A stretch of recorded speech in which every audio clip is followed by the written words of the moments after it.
বাংলাদেশের পরিপ্রেক্ষিতে চিন্তা করেন, সবাই কিন্তু আগে থেকে চিন্তা করে রাখে আমার একটা মাস্টার্স করতে হবে। রিয়ালিটি ইজ আমাদের বেসিক প্রবলেম শিক্ষার ক্ষেত্রে যদি বলি, it's a demand supply mismatch. আমাদের ট্রেনিং সেন্টারের সাপ্লাই নেই, আমাদের টিচারের সাপ্লাই নেই, আমাদের লার্নিং মেটেরিয়ালসের সাপ্লাই নেই। যে আমরা কিভাবে কয়েকটা জিনিসকে অনলাইন নিয়ে আসতে পারি so that we can start skilling people যারা এসএসসি করে আর এইচএসসি করছে না। হয়তো মানে এআই হয়তো আছে, আমরা অনেক ফ্রি টুল পাই, কিন্তু আমাদেরকে যদি ম্যাথ লেভেলে যেতে হয় আমাদের কিন্তু ভয়েস বেস এআই এ কাজ করতে হবে, এবং এটা বাংলাতে। হ্যাঁ, যাতে লোকজন একজন বাংলাতে, একটা গ্রামের মানুষ হয়তো সে কোনো ইনস্টিটিউট এই ভোকেশনাল স্কিল শিখতে চায়, তাকে তো ইংলিশে শেখালে সে শিখতে পারবে। BSRM presents yet another podcast powered by BuildNation. আজকে আমরা আরেকটা ইন্টারেস্টিং সেশন নিয়ে আসছি আপনাদের সামনে। আজকে আমরা যেটা নিয়ে আলাপ করব, এটা হচ্ছে একটা বড় ধরনের একটা সমস্যা আমাদের দেশে, সেটা হচ্ছে আনএমপ্লয়মেন্ট। এবং ওই যারা আনএমপ্লয়েড আছে এটার জন্য কী ধরনের স্কিল দরকার এবং কীভাবে রেডি হলে আমরা নেক্সট জেনারেশন যে জবগুলো তৈরি হবে সেটার জন্য আমরা রেডি হতে পারি। সো এই টপিক্সটা আমরা আলাপ করবো। আমরা প্রথমে শুরু করার আগে ডিসকাশনটা একটু ইন্ট্রোডাকশন দিতে চাই। রিসেন্টলি গত ফেব্রুয়ারি মাসে একটা রিপোর্ট বের হয়েছে ওয়ার্ল্ড ইকোনমিক ফোরামে, যেখানে বলা হয়েছে বিকজ অফ এআই এবং টেকনিক্যাল ইভলিউশন গ্লোবালি দেখা যাচ্ছে যে প্রায় 92 মিলিয়নের জব ডিসপ্লেসড হবে, মানে জবগুলো থাকবে না। On the other hand 178 million job নতুনভাবে ক্রিয়েট হবে। সো নেট কিন্তু প্রায় 78 মিলিয়নের জব আমাদের এডিশনাল বাড়বে। সো আমাদের এখন জানতে হবে আমরা কি 92 মিলিয়নের ব্র্যাকেটে, নাকি আমরা 78 মিলিয়ন ব্র্যাকেটের জন্য আমরা রেডি হচ্ছি। সো প্রথম যে ভয়টা যে এই এআইয়ের জন্য জব কমে যাবে, এই ধারণাটা আসলে পুরোপুরি ভুল। সো এই প্রবলেমটা আমাদেরকে সলভ করতে হবে, এটার জন্য আমরা শুনবো। আর আমরা যে বাংলাদেশে চলে আসি, বাংলাদেশে দেখলে দেখা যায় যে আমাদের প্রায় এখন 4.63% আনএমপ্লয়মেন্ট রেট আছে, যেটা আমরা যদি নাম্বারে কনভার্ট করি it is around 2.7 million. So এই পরিমাণ, যদি এটা অফিসিয়াল নাম্বার, বাট অনেকে মনে করেন the number is actually bigger than that. আর গ্র্যাজুয়েশন প্রতি বছর প্রায় 2.2 মিলিয়ন গ্র্যাজুয়েট মার্কেটে আসছে, এবং তার মধ্যে অনলি 35% জব আমরা দিতে পারছি। সো এই ধরনের একটা সিচুয়েশনে যদি আমরা এই প্রবলেমটা সলভ না করি, প্রবলেমটা কিন্তু আরও সামনে আরও অ্যাগ্রেভেট করবে এবং সিচুয়েশনটা আরও খারাপ হবে। সো এই টপিকসটা নিয়ে আলাপ করার জন্য আমাদের দুজন মাননীয় গেস্ট আসছেন আমাদের সামনে। একজন হচ্ছে ফাহিম মাশরুর, ওনাকে চেনার না এরকম খুব কম লোকই আছে, কারণ উনি কয়েক যুগ ধরে আমি বলবো বিডিজবের কর্ণধার, founder and doing everything possible. So ওনার মতো নলেজ অ্যাবাউট এমপ্লয়মেন্ট মার্কেট আমার মনে হয় না বাংলাদেশে আর কারো আছে। এটা ছাড়া ওর আরও অনেক কিছু পরিচয় আছে, ওর অন্যান্য আরও কিছু স্টার্ট আপ আছে, প্লাস কারেন্ট যে রিফর্মগুলো চলছে তার মধ্যে তার একটা বড় ধরনের রোল আছে ইন ডিফারেন্ট এরিয়াসে।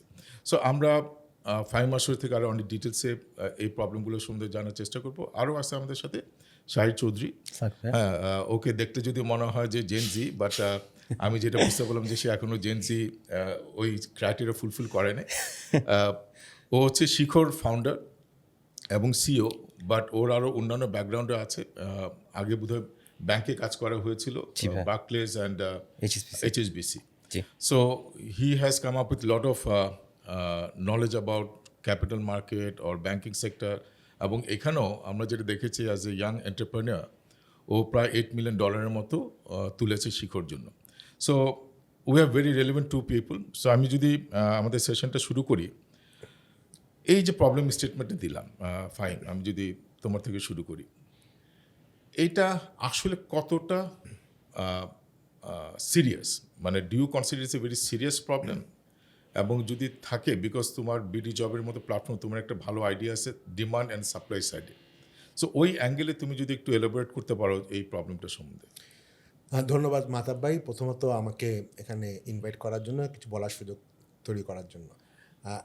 অফকোর্স মানে প্রবলেমটা যে কত মানে সিরিয়াস, সেটা কিন্তু আমরা আসলে আমাদের যে জুলাই অভ্যুত্থানটা হলো সেটা কিন্তু আসলে দ্যাট ইন্ডিকেটস টোটাল জিনিসটা শুরুই হয়েছিল কিন্তু আমার চাকরি থেকে। হ্যাঁ, তো that was the trigger point. এবং আমি যদি আরেকটু ব্রডার পার্সপেক্টিভে বলি, দেখেন আপনি যেটা বললেন অ্যারাউন্ড 4%-এর মতো আনএমপ্লয়মেন্ট বাংলাদেশে, অ্যাজ এ নাম্বার 4% কিন্তু অনেক বড় নাম্বার না। ইভেন আমরা যদি আমাদের বিভিন্ন ডেভেলপড কান্ট্রিতেও দেখি, ইউরোপ আমেরিকার অনেক কান্ট্রিতে কিন্তু আসলে 4-5% ইজ এ নাম্বার যেটা আসলে ইজ ভেরি টলারেবল। বাট প্রবলেমটা আসলে আমাদের ওভারঅল আনএমপ্লয়মেন্ট নিয়ে না, মেইন প্রবলেমটা আসলে আমাদের ইউথ আনএমপ্লয়মেন্ট নিয়ে, এটার মধ্যে একটা পার্থক্য আছে। আমরা স্ট্যাটিস্টিক্সটা যখন দেখেছি তখন দেখেছি যে একজন মানে আমাদের 30 বছরের বেশি যে গ্রুপটা আছে তাদের মধ্যে আনএমপ্লয়মেন্ট রেট কিন্তু less than 2%, whereas 30 বছরের কম এর মধ্যে আনএমপ্লয়মেন্ট রেটটা হচ্ছে প্রায় 8%-এর বেশি।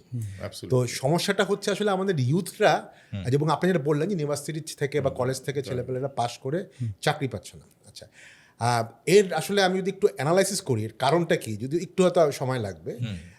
দেখেন গত 10 বছর আগের একটা স্ট্যাটিস্টিক্স দেই, আমাদের টোটাল লেবার ফোর্সের মধ্যে প্রায় যদি বলি গ্র্যাজুয়েট, যদি বলি লেবার ফোর্সের গ্র্যাজুয়েটের পার্ট ছিল প্রায় 3.5%, 3.5 থেকে 4%। মানে আমাদের যত দেশের যত পপুলেশনের মধ্যে যারা লেবার ফোর্সে কন্ট্রিবিউট করছে শ্রম বাজারে, তাদের অ্যারাউন্ড 4%-এর কম ছিল গ্র্যাজুয়েট, যে কলেজ থেকে বা ইউনিভার্সিটি থেকে পাশ করে। হঠাৎ করে গত 10 বছরে, আই এম টকিং অ্যাবাউট 2012 থেকে 2022-এ, that number has increase to 10%। মানে প্রায় 2.5 গুণ বেড়ে গেছে, হঠাৎ করে বেড়ে গেছে। কিন্তু এটা কিন্তু আজ থেকে 30-40 বছর ধরে কিন্তু এটা প্রতি বছর মানে প্রতি 10 বছরে 1-2% করে বাড়তো, বাট এই 10 বছরে, গত 10 বছরে এটা প্রায় 2.5 গুণ বেড়ে গেছে। এবং আমাদের এখন প্রায় টোটাল লেবার ফোর্সের প্রায় 10% হচ্ছে আমার গ্র্যাজুয়েট। প্রতি বছর আপনি যেটা বললেন যে আমাদের প্রায় 23-24 লাখের মতো লোক লেবার মার্কেটে ঢুকে, এর মধ্যে আবার প্রায় 7 লাখ, মানে 1/3 হচ্ছে গ্র্যাজুয়েট। এখন প্রবলেমটা হচ্ছে, দেখেন আমাদের ইকোনমি যদি বলেন, আমাদের economy still is very much kind of a little bit traditional economy, in the sense that আমাদের এখানে এখন ম্যানুফ্যাকচারিং একটা বড়, আমাদের যে এত বড় ইকোনমিক গ্রোথ হচ্ছে গত 15-20 বছর ধরে 6-7% গ্রোথ হয়েছে, এটা কিন্তু দেখবেন এটা মেজর হচ্ছে আমার ম্যানুফ্যাকচারিং লেড। আমাদের সার্ভিস ইন্ডাস্ট্রি বেড়েছে, কিন্তু সার্ভিস কিন্তু খুব অ্যাডভান্স সার্ভিস না। ইট ইজ নট দ্যাট আমাদের ডিজিটাল সার্ভিস ইন্ডাস্ট্রি প্রচুর বেড়েছে, এটা কিন্তু মাচ মোর ট্রান্সপোর্ট সেক্টর বলেন বা রিটেল সেক্টর বলেন, এখানে কিন্তু মানে খুব অ্যাডভান্স কোনো কিছু লাগে না। তো আমার ইকোনমি কিন্তু যেভাবে বাড়ছে, আমার ইকোনমিকে এত গ্র্যাজুয়েট রিকোয়ার করে কিনা, সেটা সবচেয়ে বড় সমস্যা। কিন্তু আমাদের গ্র্যাজুয়েট সাপ্লাই কিন্তু যেটা বললাম প্রায় 10 বছরে 2.5 গুণ গ্র্যাজুয়েট বেড়ে গেছে লেবার ফোর্সে। প্রবলেম শুরুটা কিন্তু ওইখানে, যে আমাদের সিস্টেম, আমাদের পড়াশোনার সিস্টেম, একাডেমিক সিস্টেম বা আমাদের overall social system, we are producing more number of graduates than we actually need.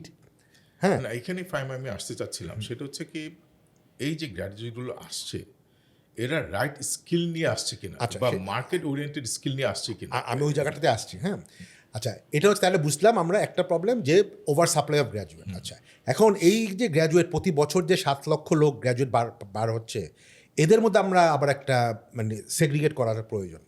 এর মধ্যে যদি আপনি দেখেন 3টা স্ট্রিম থেকে গ্র্যাজুয়েটরা আসে। একটা হচ্ছে পাবলিক ইউনিভার্সিটি, আমাদের দেশে 50টার মতো সরকারি কলেজ, যেমন Dhaka university, Chittagong university, Khulna university, এই টাইপের। এটা একটা। আরও আছে আমার 100টা প্রাইভেট ইউনিভার্সিটি, 105-6টা। হ্যাঁ, তো এদের থেকে একটা বার হয়। হ্যাঁ, আরেকটা হচ্ছে আমাদের ন্যাশনাল ইউনিভার্সিটির আন্ডারে প্রায় 2200-র মতো কলেজ আছে, সেইখান থেকেও একটা সবচেয়ে বড় সংখ্যাটা বাইরে হয়। আমাদের হিসাবে বলছে আমাদের এই 7 লক্ষের মধ্যে প্রথম 2টা যেটা বললাম পাবলিক ইউনিভার্সিটি 50টা এবং 108-10টার মতো প্রাইভেট ইউনিভার্সিটি থেকে বার হচ্ছে মাত্র 35%।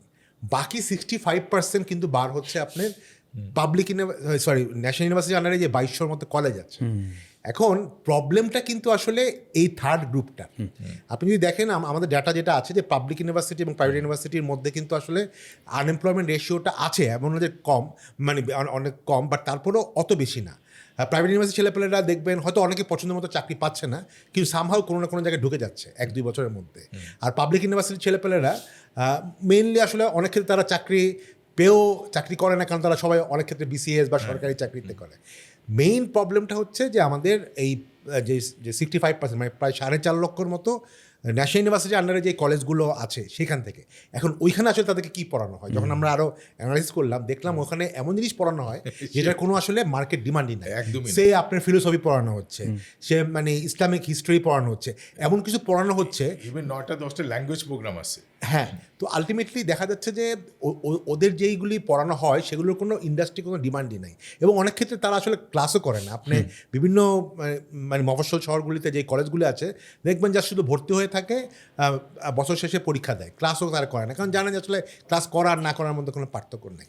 কিন্তু তারা কিন্তু গ্র্যাজুয়েট, এখন সমস্যাটা হচ্ছে যখন একটা ছেলে গ্র্যাজুয়েট হয়ে যায়, একটা সার্টিফিকেট হাতে থাকে, সে কিন্তু আবার সব জব করতে পারে না। তাকে যদি বলা হয় যে তুমি একটা গার্মেন্টসে জব করো, হ্যাঁ, বা একটা রেস্টুরেন্টে কাজ করো, সে বলবে আমি তো গ্র্যাজুয়েট, আমি এই কাজ করে কেন করবো, আমি গ্র্যাজুয়েট হয়েছি অথবা আমাকে একটা অফিস জব নিতে হবে, আমি একটা সুন্দর অফিসে কাজ করব।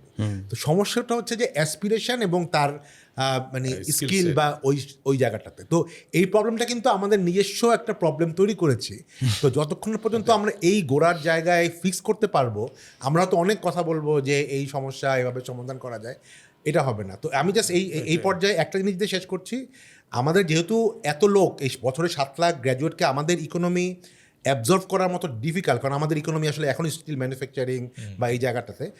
আমার যেটা সলিউশনিস্ট পার্সপেক্টিভে বলি, আমাদেরকে আসলে এনকারেজ করতে হবে এই এত গ্র্যাজুয়েটদের মধ্যে একটা বড় অংশকে যাতে আমরা দেশের বাইরে পাঠাতে পারি বিভিন্নভাবে, এবং সেটার জন্য যেই পরিমাণ স্কিল দরকার সেটা নিয়ে আমরা তো ডিসকাস করবো। আমরা ডিসকাস করবো। বা স্যারের কাছে আসি যে ওখান থেকে কিউ নিয়ে একটা হচ্ছে যে মার্কেটে লক্ষ লক্ষ গ্র্যাজুয়েট আসছে প্রতি বছর, বাট তাদের রাইট স্কিল সেটটা নাই। মানে হয়তোবা যেটা ফাহিম বললো, একটা অংশ হয়তোবা চাকরি পাচ্ছে না because of the skill set, আরেকটা অংশ চাকরি পাচ্ছে না because of there is no sufficient demand. এখন এই স্কিল সেটটা তুমি কতটা স্কিল সেটটাকে ইমপ্রুভ করার বা মার্কেট ওরিয়েন্টেড করার, এটার ওয়েটা কি? যেহেতু তুমি এই এডুকেশন নিয়ে কাজ করছো, যদি স্কুল এডুকেশন আসলে রিয়েল স্কিল তো ডেভেলপ হয় ওখান থেকে, স্কুল থেকে, হ্যাঁ, তো তোমার কি রিকমেন্ডেশন হবে যে স্কিল গ্যাপটা কিভাবে ম্যানেজ করা যেতে পারে শর্ট টার্মে? লং টার্মে তো অনেক কিছু করা সম্ভব, বাট শর্ট টার্মে কি করা যেতে পারে? ভাই ডিফিকাল্ট প্রশ্ন, কিন্তু ফাহিম ভাই খুব সুন্দর করে কনটেক্সটে সেট করেছে। হ্যাঁ, আমি যেটা মনে করি আসলে দ্য ফার্স্ট ইস্যু আমাদের যেটা আসলে তাকাতে হবে, বুঝতে হবে আর একটু ডিপলি, এই যে এই জিনিসটা কিন্তু অলমোস্ট সোশ্যাল একটা কনস্ট্রাক্ট, মানে সামাজিক একটা প্রবলেম আমাদের। হ্যাঁ, একটা হচ্ছে যে সবারই নাকি ব্যাচেলার্স এবং মাস্টার্স লাগবে। হ্যাঁ, শুধু ব্যাচেলার্স দিলে, আমি কিন্তু মাস্টার্স করি না, আমি পরে সিএফএ করেছি, হ্যাঁ, চার্টার্ড ফাইন্যান্সিয়াল অ্যানালিস্ট। ওটা কাজের ভিতরে আমি যখন ব্যাংকিং জয়েন করি, ব্যাংকিং করতে করতে একটা জায়গায় মনে হলো যে আচ্ছা না, এখন সিএফএ থাকলে আমি আরও আগাতে পারবো। সো এখানে যদি আপনি বাংলাদেশের পরিপ্রেক্ষিতে চিন্তা করেন, সবাই কিন্তু আগের থেকে চিন্তা করে রাখে আমার একটা মাস্টার্স করতে হবে। কেন মাস্টার্স করতে হবে, কিসে মাস্টার্স করতে হবে, এটা কিন্তু কোনো ঠিক ঠিকানা নেই। তো আমি শিক্ষতে যে ভাইয়া কাজ করি, আমরা শিক্ষা ব্যবস্থাকে আরও মানে ওটার মধ্যে একটা উন্নতি আনতে চেষ্টা করি, কিন্তু এটার একটা বড় জায়গা হচ্ছে যে শিক্ষকদের গাইডেন্স দেওয়াটা কি, যে আসলে এই যে ক্লাস কিন্তু 9 থেকে শুরু হয় ভাইয়া। আপনি যদি আমাদের বাংলা মিডিয়াম মানে যেটা ন্যাশনাল কারিকুলামে যেটা পড়াশোনা হয়, তাদের একটা ডিসিশন পয়েন্ট আসে যে আপনি কি কমার্সে যাবেন, আর্টসে যাবেন না সায়েন্সে যাবেন। এখন এই ডিসিশন পয়েন্টটার থেকে কিন্তু অনেকগুলো, যে ফাহিম ভাই কথা বললেন যে কোন পাবলিক ইউনিভার্সিটিতে ঢুকবে না প্রাইভেটে ঢুকবে নাকি ন্যাশনালে যাবে, সো তখন থেকেই কিন্তু আমাদের অলমোস্ট একটা প্রিসেট, এবং শুধু ছাত্রছাত্রীদের মাঝে না, অভিভাবকদের মধ্যেও থাকে যে আমার ছেলে বা মেয়ের এটা হতে হবে, এবং এটা হতে পারে ইঞ্জিনিয়ার, এটা হতে পারে ডাক্তার, এটা হতে পারে লয়ার। বাট ওই জায়গাটার থেকে যদি আমাদের বের হয়ে আসতে হয়, তাহলে ফান্ডামেন্টালি আমাদের ওই জায়গাটাতে একটা নতুন শিক্ষা নিয়ে আসতে হবে, যে what does the future of work and learning look like. এবং এটার পরিপ্রেক্ষিতে যদি আসেন ভাই, আপনি খুব সুন্দর করে তুলে ধরেছিলেন আর্টিফিশিয়াল ইন্টেলিজেন্স। এটা কিন্তু আসলে যে কত বড় একটা চেঞ্জ, কিন্তু চেঞ্জটা সবাই প্রথমে যখন চিন্তা করে চেঞ্জ, সব কিছু বদলে যাবে, সবাই ভয় পেয়ে যায়। কিন্তু আসলে ভয়ের জায়গাটা থেকে যদি সরে আসি, এখানে অনেক আমাদের অ্যাডভান্টেজ আছে বাংলাদেশের মতো একটা জায়গায়। ফাহিম ভাই খুব সুন্দর করে বললেন যে manufacturing is a big industry for us. আমরা কিন্তু এখনও ওই যে আপনি যদি চিন্তা করেন দ্য থার্ড ইন্ডাস্ট্রিয়াল রেভলিউশনের মধ্যেই এখনও আছি। হ্যাঁ, যে আমাদের একটা হিউজ ম্যানুফ্যাকচারিং বুম আছে, গার্মেন্টস আছে, তার পাশে আরও অনেক ইন্ডাস্ট্রি আমাদের ইনশাল্লাহ সামনে আরও বড় হবে। তো এই জায়গাগুলোতে যখন আপনি আর্টিফিশিয়াল ইন্টেলিজেন্স নিয়ে আসেন, তখন কিন্তু সব কিছু ম্যানুয়াল থেকে অটোমেশনের দিকে যাবে, রোবোটিক্স আসবে। কিন্তু এগুলোর কিন্তু একটা হিউম্যান এলিমেন্টও আছে ভাইয়া, যে হিউম্যান এলিমেন্টটা হয়তো অতটা টেকনিক্যাল না, কিন্তু আমাদের যে এখন আপনি বলতে পারেন আনস্কিলড বা সেমি স্কিলড, ওখান থেকে কিন্তু একটা স্কিল লেভেলে যেতে পারলে আমাদের এই যে লার্জ যে ইউথ, ডিজিটালি স্যাভি ইউথ, আমি আবার ডিজিটালি স্যাভি ইউথের সাথেই কাজ করি, সো তারা কিন্তু রেডি। আপনি তাদেরকে যদি পথ দেখে দিতে পারেন এবং তাদেরকে যদি ওই সাহসটা দিতে পারেন যে এই সুযোগ সুবিধা যদি আপনি ব্যবহার করেন, তাহলে এরকম একটা জায়গায় আপনি পৌঁছাতে পারবেন। That's the most important. I think it's very critical point. আমরা অনেকে ভয় পাই AI taking away the job, যেটা আমি স্ট্যাটিস্টিক দিলাম। আসলে জব আরো 78 মিলিয়ন বাড়ছে আগামী 2030 সালের মধ্যে। জি, তোমার পয়েন্ট হচ্ছে valid. Actually it acting as enabler, আমার প্রোডাক্টিভিটি বাড়াচ্ছে। অফকোর্স, হ্যাঁ, আমার যে demand in the market or job এটা আরও অনেক বেড়ে যাচ্ছে জি। এবং আরও নতুন নতুন এরিয়া ওপেন হচ্ছে। সে ফর এক্সাম্পল আমি যদি এগেন ওয়ার্ল্ড ইকোনমিক ফোরামের রেফারেন্স দিই, sustainability is going to be something big. মানে তোমার যদি সাস্টেনেবিলিটি না থাকে even you'll not get bank financing.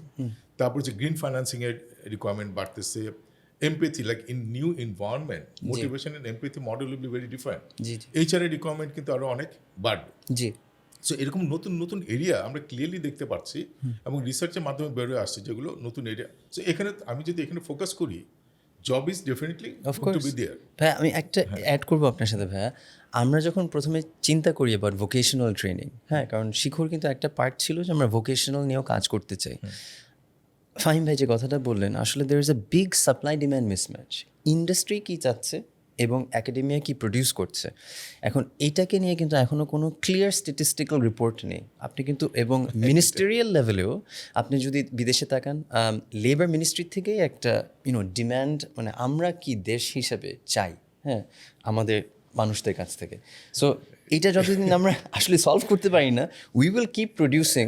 But আমার মনে একটু আমরা আগেও আলাপ করছিলাম, তোমার প্যাশন আছে এই এরিয়াটাতে, এবং ফাহিম একটু আগে বললো আমাদের সোশ্যাল ইস্যুটা। জি, আমি বলি গতকালকে আমার টিমের সাথে BuildNation টিমের সাথে উইকলি মিটিং হচ্ছিল।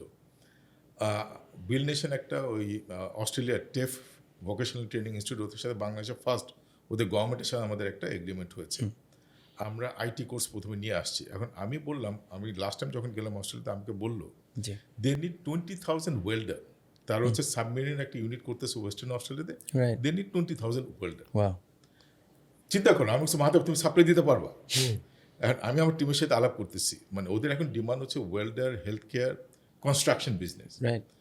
আমার টিম বলছে মাহতাব বাংলাদেশ এগুলো কাজ করবে না। কারণটা কি, যে তুমি যেটা বলতেছিলা, একটা কারণ ইংলিশ মিডিয়ামের স্কুলকে আমার টার্গেট করতে হবে, কারণ ইংলিশ প্রফেশনসি এখানে লাগবে। সো বলছে ইংলিশ মিডিয়াম ছেলে কি বলবেন আপনি ওয়েল্ডার হবেন, প্লাম্বার হবেন, ব্রিক লেয়ারিং এর কাজ শিখবেন? ইম্পসিবল। এটা কিন্তু সে কিন্তু অনেক ইনকাম করবে, হ্যাঁ, ও 3 গুণ বেশি ইনকাম করবে। অস্ট্রেলিয়াতে বা এনি ডেভেলপ কান্ট্রিতে যদি তুমি প্লাম্বার হও বা কার্পেন্টার হও, তার income is 3 times more than masters pass করে ইঞ্জিনিয়ার। ট্রিপল ইঞ্জিনিয়ার হচ্ছে 3 টাইমস মোর স্যালারি। বাট তারপরও আমি কিন্তু বাংলাদেশে এই জিনিসটা আমি খাওয়াতে পারবো না, because of the mental block. এটা আমরা কিভাবে ওভারকাম করতে পারি? কারণ 3 of us in this room believes is a huge potential, not only within the country but outside the country. আমাদের ভ্যালু প্রপোজিশনের রিসোর্সকে বাইরে পাঠানো, এই মাইন্ডসেটটা কীভাবে চেঞ্জ করবো? মাইন্ডসেট তো আসলে চেঞ্জ করার জন্য সোশ্যাল মুভমেন্ট দরকার। বাট আমার কাছে মনে হয় আমাদের তো আসলে এখন দেওয়ালে পিঠ থেকে গেছে, তাই না? এটা আসলে বুঝতে হবে যে আমাদের আসলে এই এত যে বললাম যে লাখ লাখ প্রতি বছর 7 লাখ লোক বার হচ্ছে, গ্র্যাজুয়েট হচ্ছে, এদেরকে তো আসলে আমরা মানে চাকরি দিতে পারবো না। দিট ইজ ট্রু। মানে আমার দেশে চাকরি দিতে পারি, এদেরকে সামহাও দেশের বাইরে পাঠাতে হবে। এখন দ্য প্রবলেম ইজ আমরা কিন্তু দেখি যে বাংলাদেশের লোকজন কিন্তু যে বাইরে যায় না তা না। দেখেন আমরা দেখি যে প্রায়, এবং এটা অনেক আনফর্চুনেট, যে প্রায় দেখা যায় ভূমধ্যসাগরে আমাদের লোকজন মারা যাচ্ছে, এবং তারা কিন্তু দেখা যাচ্ছে কেউ হয়তো লিবিয়া যাচ্ছে, সিরিয়াতে যে ইউরোপে যাচ্ছে, হ্যাঁ, তো মানে ইললিগাল ওয়েতে। এখন তাদেরকে কেন এই রুটটা নিতে হচ্ছে? কারণ তাদেরকে তো আমরা রাইট রুটটা দেখাতে পারছি না। তা আমি মনে করি এই জায়গাটাতে আসলে এক ধরনের সরকারি লেভেলে, যদিও আমি ব্যক্তিগতভাবে মনে করি যে সরকারের উপর ডিপেন্ড করাটাও আসলে অনেক ক্ষেত্রে বোকামি, কারণ সরকারের যে প্রসেস আছে, বাট তারপরেও আমার ধারণা যেহেতু মানে আমাদের রাষ্ট্রের একটা দায়িত্ব আছে, আমাদের যেই সরকারি থাকুক না কেন, তাদেরকে কিছু জায়গা মানে কাজ করতে হবে। একটা যেরকম একটু আগে আমরা কথা বলছিলাম যে এই যেই নতুন মার্কেটগুলো, হ্যাঁ, যেমন ইউরোপ ইজ মানে going to be big market for them. আপনি যদি এখন দেখেন বাংলাদেশের রেমিটেন্স স্ট্যাটিস্টিক্স দেখেন, আপনি দেখবেন 6 largest remittance comes from Italy. আপনার 11th লার্জেস্ট মানে রেমিটেন্স কামস ফ্রম ফ্রান্স। এটা আমার যখন দেখলাম আমি নিজে অবাক হলাম যে বাংলাদেশের এত লোক ফ্রান্সে আছে, এত লোক ইতালিতে আছে, কিন্তু এরা কিন্তু যাচ্ছে, এবং এরা একটা বড় অংশ কিন্তু যাচ্ছে আসলে ইনফর্মালি, ইললিগালি, মানে লাইফ রিস্ক নিয়ে। তো সেই জায়গাটাকে আমাদের ফর্মালাইজ করতে হবে, এবং এটা শুধুমাত্র আসলে সরকারি লেভেলেই সম্ভব। যেমন এই কয়দিন আগেও কিন্তু বাংলাদেশ গভর্নমেন্টের সাথে ইতালি এমবেসি বা ইতালির মিনিস্টারের মিটিং হয়েছে, কীভাবে এটাকে রেগুলারাইজ করা যায়। তো এই জায়গাটাতে যেহেতু এখন ডক্টর ইউনূসের মতো এমন একজন মানুষ যে ওয়ার্ল্ড ওয়াইড রেসপেক্টেড উনি আছে, আমরা আশা করি যে উনি বিভিন্ন ওয়ার্ল্ডের মানে অ্যাটলিস্ট এই 8 থেকে 10টার মতো কান্ট্রির হেড অফ স্টেটের সাথে দরকার হলে উনি বসে কীভাবে ওই কান্ট্রিগুলিতে, যেমন আগামী সপ্তাহে আমাদের চিফ অ্যাডভাইজার জাপানে যাচ্ছে। Japan is going to be one of the largest মানে মার্কেট, বাট এখন এই মার্কেটগুলিতে আসলে কী লাগে, যেটা একটু আগে আমরা কথা বলছিলাম, এখানে সবচেয়ে বড় একটা ব্যাপার হচ্ছে আমার ল্যাঙ্গুয়েজ অ্যান্ড কালচার। আপনি জাপানে যখন একটা লোক পাঠাবেন, তাকে কিন্তু আপনি IELTS দিয়ে আসলে পাঠাতে পারবেন না, আপনাকে জাপানিজ ল্যাঙ্গুয়েজ একটা লেভেল মানে রাখতে হবে। অ্যাবসলিউটলি। আমরা তুমি যেটা বলছো ওটা তো একটা আছে, আরেকটা জিনিস হচ্ছে যে সাইড যেটা বলার চেষ্টা করছিল, that reminds me of develop কান্ট্রিজের প্র্যাকটিস। যখন ওরা একটা ভ্যাকেশনাল ট্রেনিংয়ের কোর্স দেয়, ওরা দুইটা জিনিস করে। একটা হচ্ছে every 2-3 years they sit to be the chamber and the industry যে তোমার আগামী 5 বছরে তোমার রিসোর্স রিকোয়ারমেন্টটা কোথায়, right? That's how you do the planning.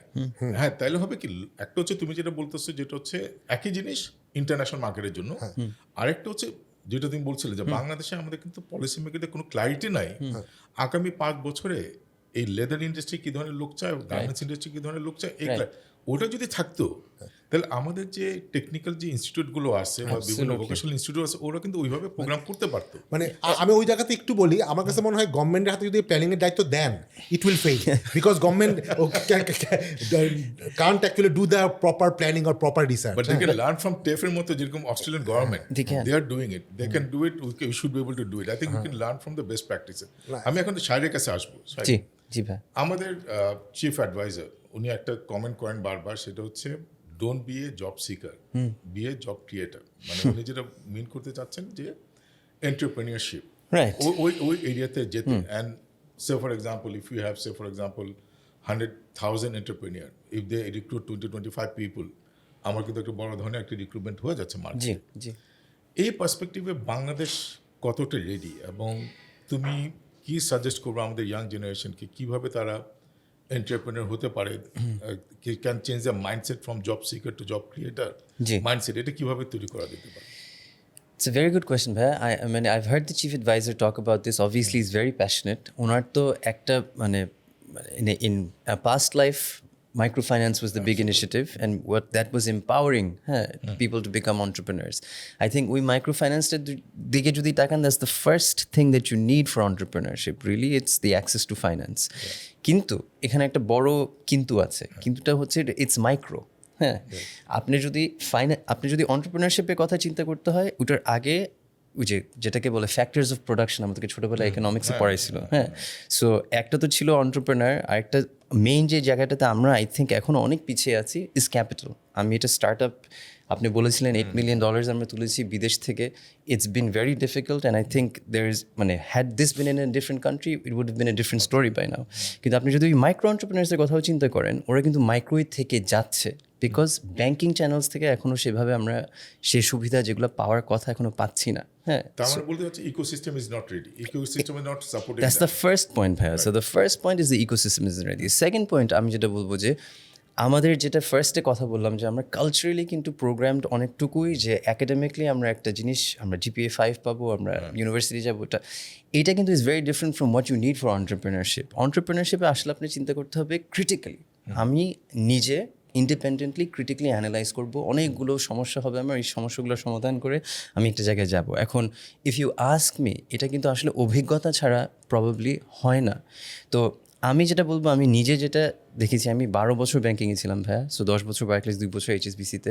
আমার যে সুবিধা ছিল যে আমি অনেকের কাছ থেকে শিখতে পেরেছি, অনেক কিছু শিখতে পেরেছি, কিন্তু অন্যের টাকায় শিক্ষাটা হয়েছে। হ্যাঁ, সো এখন আমি যখন ভুলগুলো করছি, হয়তো ভুলগুলো একটু কম, কারণ আমি অলরেডি অনেক ভুল করে ফেলেছি, ভুল থেকে শিখেছি। সো একইভাবে আমাদের মতো একটা মার্কেটে যদি আপনি এন্টারপ্রেনারশিপকে মাস স্কেলে গ্র্যাজুয়েট লেভেল থেকে শুরু করতে বলেন, আসলে সবাই যদি ভুল করতে থাকে তাহলে কিন্তু মানে শিখবে কোথায়? হ্যাঁ, সো আই ডোন্ট থিঙ্ক আমাদের আসলে ecosystem wise we are ready two সবাইকে পুশ করা।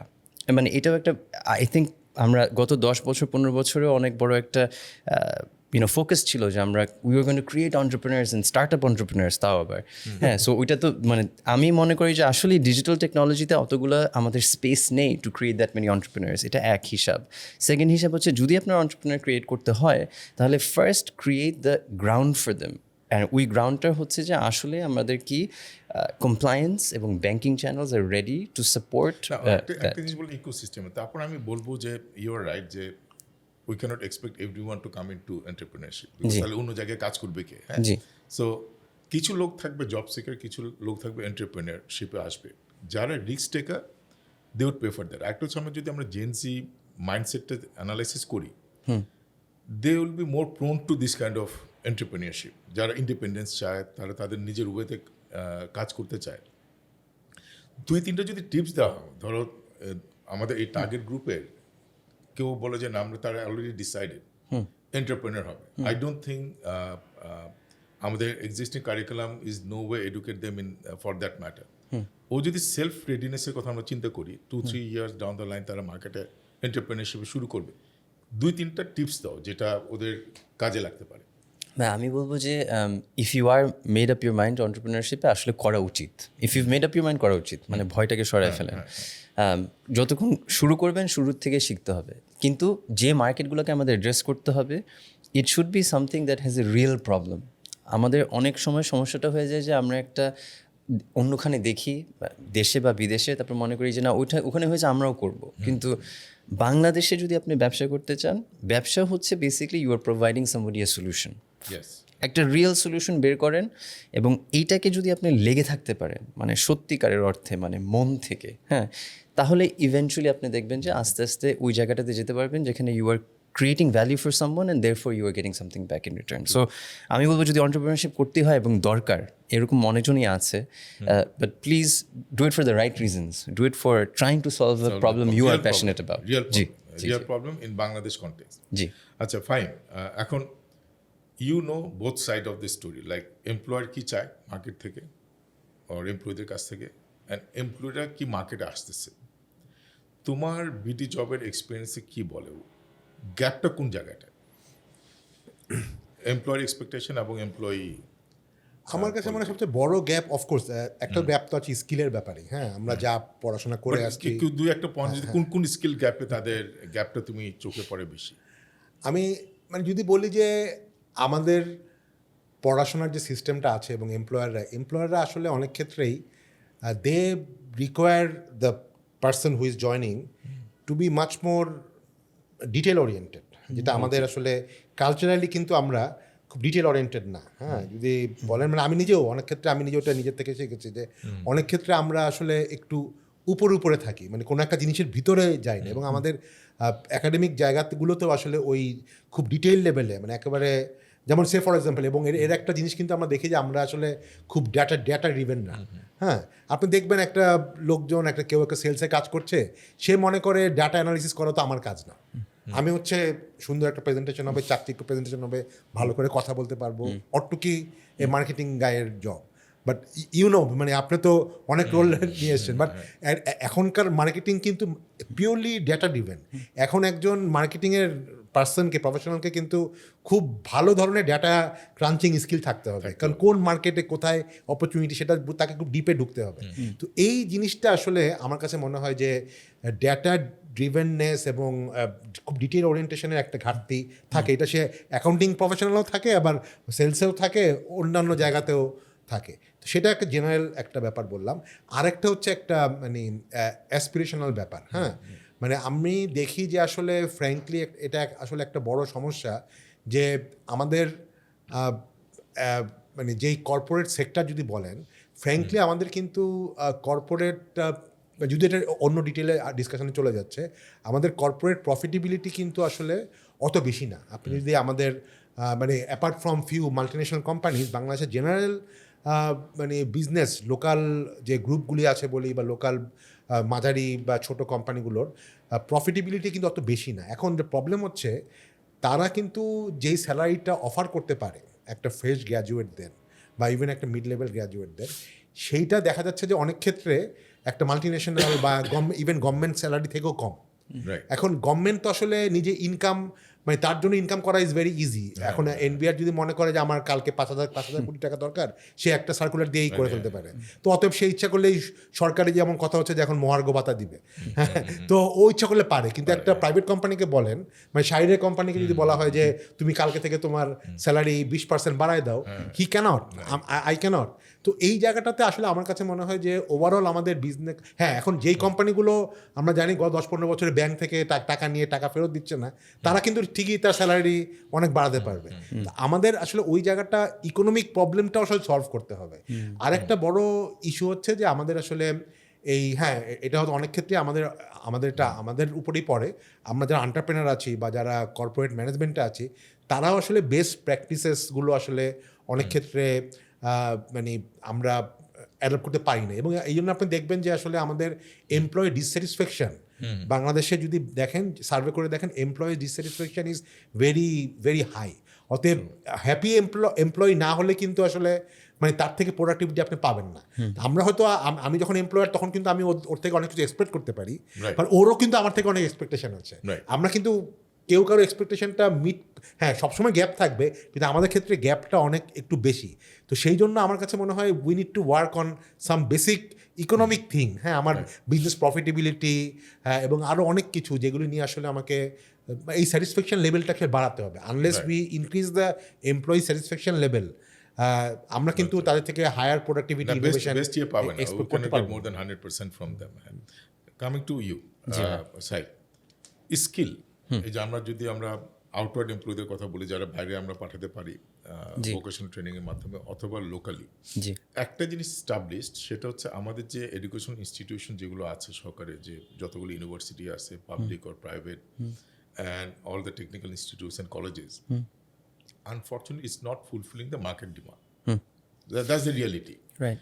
এখন ইম্প্যাক্ট ক্রিয়েট করতে গেলে online is the best platform, যেটা তুমি করতেছো স্কুল লেভেলের জন্য, অ্যান্ড তোমার অলরেডি ভিশন আছে যে তুমি ওই আউটওয়ার্ড এমপ্লয় যারা আছে তাদেরকেও হেল্প করতে চাও, যেটা ফিলিপিনে খুব সাকসেসফুলি করে। ফিলিপিনে কিন্তু কেউ ল্যাঙ্গুয়েজ এডুকেশন না নিয়ে কেউ বাইরে যেতে পারে না। So they have to educated and they have fixed minimum salary. বাইরে কেউ যদি ফিলিপিনো কাউকে নিতে চায়, এর চেয়ে কম স্যালারি হলে নিতে পারবে না। That's how maintain the quality control and ensure the value they get. Absolutely. So এই ব্যাপারে তুমি কিভাবে এই স্কিল, মানে ফার্স্ট অফ অল অনলাইন কতটা ইম্প্যাক্টফুল, যদি না হয় what are you doing about it? কারণ that's the way you can take the skill to the home of people. Absolutely. এটা নিয়ে তোমার প্ল্যানটা কি? ভাই ভেরি ভেরি ইম্পর্ট্যান্ট। মানে আমাদের কিন্তু ভাই প্রথম থেকে ভিশন ছিল অলমোস্ট লাইক তিনটা সর্ট অফ ভার্টিক্যালে আপনি যদি চিন্তা করেন। অ্যাকাডেমিক্স ইজ দ্য কোর, কারণ এখানে একটা হিউজ পপুলেশন, আপনার 42 মিলিয়ন আছে ফর্মাল স্টুডেন্টস যারা বাংলায় শিখছে, বাংলাদেশি ন্যাশনাল কারিকুলাম। এর বাইরে আপনি যদি দেখবেন যে এখানে আসলে 1.8 মিলিয়ন কিন্তু টিভেট স্টুডেন্টস আছে, মানে technical and vocational education training. তার মধ্যে আমাদের মাইগ্রেন্ট পপুলেশন, যা প্রবাসী যাদের কথা বলি আমরা, অলরেডি কিন্তু এখন 10 মিলিয়নের মতো, মানে ডিপেন্ডিং অন আপনি যে নাম্বারগুলো দেখেন এরকমই আনুমানিক, এবং প্রতি বছর আমাদের 1 মিলিয়নের মতো যাচ্ছে। ইন্টারেস্টিংলি আপনি যদি গত বছর দেখেন ফাহিম ভাই, এটা একটা ইন্টারেস্টিং স্ট্যাটিস্টিক, জাপানিজ আপনি কথা বলছিলেন একটু আগে, language is very second most popular course in training course in these technical training centers. True. So it already is answering our question, kintu there is demand. There is demand for it. কথা হচ্ছে যে আপনি কতগুলো training centre বানাতে পারবেন। So going back to your point ভাইয়া, আসলে online ছাড়া আমাদের দেশে উপায় নেই ভাই। মানে that's the point I am trying to say, কারণ এটা ইম্প্যাক্ট ক্রিয়েট করবে এত, আর ওখানে তো গ্রামের লোকজন বিদেশে যাচ্ছে, এবং ছড়ানো ছিটানো। সো আমাদের এরকম একটা জায়গায়, মানে রিয়ালিটি ইজ আমাদের বেসিক প্রবলেম শিক্ষার ক্ষেত্রে যদি বলি, it's a demand supply mismatch. আমাদের হিউজ ডিম্যান্ড, আমাদের সাপ্লাই দিতে পারছি না। আমাদের ট্রেনিং সেন্টারের সাপ্লাই নেই, আমাদের টিচারের সাপ্লাই নেই, আমাদের লার্নিং মেটেরিয়ালসের সাপ্লাই নেই। এর উপরে আপনি যদি দেখেন আসলে আমাদের এডুকেশন বাজেটও অনেক ছোটো, 1.6% of our total GDP, which is like 8 billion, এবং আমাদের 25 ইয়ার্সের নিচে হচ্ছে 85 মিলিয়ন মানুষ, তার মানে $100 না প্রতি মানুষের জন্য। তো আমরা কীভাবে একটা, মানে এটাকে আমরা যদি করতে হয়, we have to figure out মানে আমি যেটা বলি শর্টকাট, আপনি অন্যভাবে দেখতে পারেন, লিপ ফ্রগ করতে হবে। লিপ ফ্রগ যদি করতে হয়, আমাদের digital education is the bridge. তো অ্যাকাডেমিক্স নিয়ে আমরা এই পর্যন্ত যেগুলো বানিয়েছি ভাইয়া, আপনি কিছু চিন্তা করবেন পুরো একটা বিল্ডিংয়ের মতো। টেকনোলজি কিন্তু একটা অলমোস্ট একটা বিল্ডিংয়ের মতো। আপনার প্রথমে চিন্তা করতে হয় যে টিচিং কীভাবে করবো, অনলাইন এই টিচিংটাকে কীভাবে নিব, তার উপরে API scalability, data warehousing, artificial ইন্টেলিজেন্সকে ইন্টিগ্রেট করা, তার উপরে হচ্ছে আপনার effectively all the front end, laptop, app, এটা সেটা। তা আমাদের কিন্তু এগুলো বানানো শেষ, এবং আমরা যে ইনভেস্টমেন্টটা তুলেছি এগুলো মোটামুটি এই ইনভেস্টমেন্টটাই করেছি। তো পরবর্তীতে আমরা এখন যখন ভবিষ্যতের কথা চিন্তা করি, তখন দেখবেন যে একটা নতুন সেগমেন্ট যদি আমাদের ধরতে হয়, অবশ্যই আমাদের তাদেরকে নিয়ে আরও ডিপলি চিন্তা করতে হবে যে তাদের কী দরকার, কিন্তু টেকনোলজিটা কিন্তু বানানো। সো আমরা এখন যে জায়গাটাতে আছি ভাই, আমি যখন সামনে তাকাই অবশ্যই academics is still going to be our core focus, কারণ এখানে অনেক বড় একটা প্রবলেম সলভ করতে চেষ্টা করছি, কিন্তু সাথে how can we create training modules that supplement আমাদের offline training centers for vocational এবং ফর আমাদের এই প্রবাসী। কিন্তু প্রবাসীদের যেটা আমরা এখন দেখছি, আপনি একটা ভালো আরেকটা স্ট্যাটিস্টিক দিই, কাতারে the most in demand job was accountants আমাদের দেশ থেকে। তো দেখেন, দিতে পারলে কিন্তু আছে, there is a demand. And going back to ভাইয়া আপনি যেটা বললেন, how do we get local ডিম্যান্ডের আসলে job demand and how do we get প্রবাসী জব ডিম্যান্ড, আমাদের দোনোটাই বুঝতে হবে। এবং এই দুটো যদি করতে পারি আমরা অফলাইন অনলাইন মিলে কিন্তু একটা সিস্টেম অলরেডি বানাতে পারবো ভেরি কুইকলি ভাইয়া। ওকে, if we do it in partnership. I think partnership is the way forward. Mostly partnership with the government, like because তোমার যে একটা পয়েন্ট বললা যে 1.6% of spending is GDP spending হচ্ছে এডুকেশনে, জি I think that's a serious bottleneck. জি। আমরা যদি রিয়েলি আমাদের জনগণকে আমরা রিসোর্স হিসেবে কনসিডার করি, এখানে স্পেন্ডিং বাড়াইতে হবে। $100 per head is not a big some of money. এবং এখানে ভয়টা কি ভাইয়া, আমরা হয়তো বলতে চাই যে আমরা বাড়াবো, অ্যান্ড হয়তো কয়েকজন চায় আসলে বাড়াতে, কিন্তু এটা তো একটা ইকোনমিক রিয়ালিটি। আমাদের তো অন্য জায়গাগুলোতে না ঠিক করলে এটা বাড়াতে পারবো না। কিন্তু আমরা যেটা করতে পারবো আজকে পাবলিক প্রাইভেট পার্টনারশিপে, অবশ্যই এখানে আপনি অনেকগুলো জায়গা যেগুলো অলরেডি অ্যাট স্কেল সরকারিভাবে, এই জায়গাটাতে আমরা ডিজিটাল নিয়ে যেতে পারবো। কিন্তু এটাও বলবো যে বেসরকারিও কিন্তু অনেক প্রতিষ্ঠান আছে, টেকনিক্যাল ট্রেনিং সেন্টার বলেন, আপনি স্কুলসগুলোকে বলেন। সো প্রতিটা জায়গায় কিন্তু আমরা এখন অ্যাজ ডিজিটাল পার্টনার্স। এবং আমার সবচেয়ে বড় আশা হচ্ছে যে এটাকে যদি কোলাবোরেটিভলি সবাই দেখতে পারে, তাহলে digital must be the future, এবং ওইটা করলে আমরা হিউম্যান ক্যাপিটালটাকে আনলক করতে পারি। আমি শুধু এখানে একটা অ্যাড করি, অফকোর্স আই এগ্রি দ্যাট আমাদের বাজেট এখন 1.5 থেকে যে আমি যদি এখন 5% করতে চাই, ভেরি ডিফিকাল্ট। হয়তো এটা 2% করবো, 2.5% করবো, কিন্তু এই যে ইভেন 1.5টাও যে আমরা করছি, এইটার কিন্তু ব্যাপার দেখেন ভেরি ইন্টারেস্টিং। আমাদের কিন্তু এখন অনেক গ্রামে গঞ্জে দেখবেন, অনেক সব জায়গায় কিন্তু দেখবেন একটা সরকারি স্কুল বিল্ডিং, বড় বিল্ডিং আছে, অ্যান্ড অনেক জায়গায় টিচাররা বলছে বা সরকারি এডুকেশন মিনিস্ট্রি থেকে বলছে অনেকখানে এনাফ স্টুডেন্টও তারা পাচ্ছে না, কারণ অনেক কিন্তু প্রাইভেটে চলে যাচ্ছে, অনেক কিন্ডারগার্টেনে যাচ্ছে বা মাদ্রাসায় যাচ্ছে। তো এখন কিন্তু আসলে আমাদের ফ্র্যাঙ্কলি আর নতুন কোনো বিল্ডিং দরকার নাই, নতুন স্কুল দরকার নেই। এখন হচ্ছে যেই বিল্ডিংগুলো আছে সেখানেই যাতে আমার একটা ভালো টিচার থাকে, হ্যাঁ, বা তার ফ্যাসিলিটিগুলি থাকে। ইভেন কারণ আলটিমেটলি কিন্তু এই জায়গাটাতে অলরেডি প্রাইভেট সেক্টরের যেরকম এডটেক প্ল্যাটফর্মগুলো কিন্তু অলরেডি এই মানে টেকনোলজিক্যাল ডেভেলপমেন্ট, প্রোডাক্ট ডেভেলপমেন্ট কাজটা করে ফেলেছে। এখন গভর্নমেন্টের তো আর দরকার নাই নিজেই একটা এডটেক প্ল্যাটফর্ম তৈরি করে কয়েক কোটি 50-60 কোটি টাকা দিয়ে একটা সফটওয়্যার তৈরি করা। এগুলি কিন্তু অলরেডি ওরা তৈরি করে ফেলেছে।